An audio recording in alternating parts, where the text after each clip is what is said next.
Common artificial sweeteners linked to death and heart attacks, even found in vitamins sold in fertility clinics. In Nature Medicine, February 2023, the NIH-funded study on the artificial sweetener erythritol was published.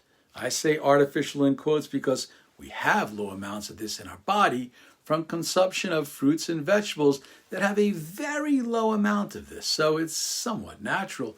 But when used as a sweetener, it's more than 1,000 times the level found in foods.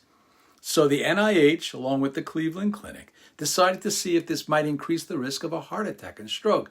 They looked at 1,000 people and took blood tests on them and followed them for 3 years and found there was a link with higher levels of erythritol and death, non-fatal heart attack, and stroke. They confirmed their findings by doing the same thing again in another 3,000 patients. Same findings. People with the highest levels, the top 25%, were found to have about twice as likely a cardiovascular event over 3 years as those with the lowest 25% levels. They then went to the lab and found that when erythritol was exposed to platelets, the platelet activity increased, speeding up clotting, and then found increasing the levels in mice increased their risk of clots and blockages of the arteries. So why am I bringing this up? Because this stuff is all over the place. It's in many of our foods and drinks labeled no or low sugar. Now, people thinking they're keeping healthy by passing on the sweetened soda and going for the artificially sweetened drink or food could be causing as much, if not more, harm. Now, hold on to your hat.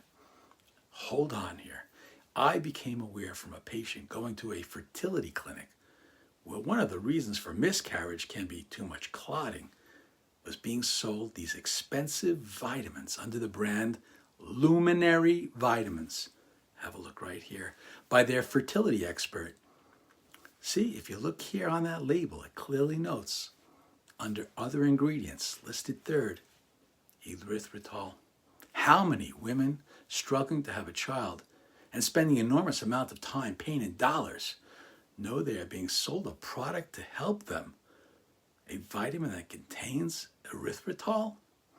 Would they continue to purchase the product if they knew? What do you think? Back to the conclusion from the authors of the NIH-funded Cleveland Clinic study. Okay, this is serious stuff. 1, they conclude higher blood levels of the artificial sweetener erythritol were associated with an increased risk of heart attack and stroke. It's their conclusion. 2, the results highlight the need for further study of erythritol's long-term risks for cardiovascular health. What are your thoughts?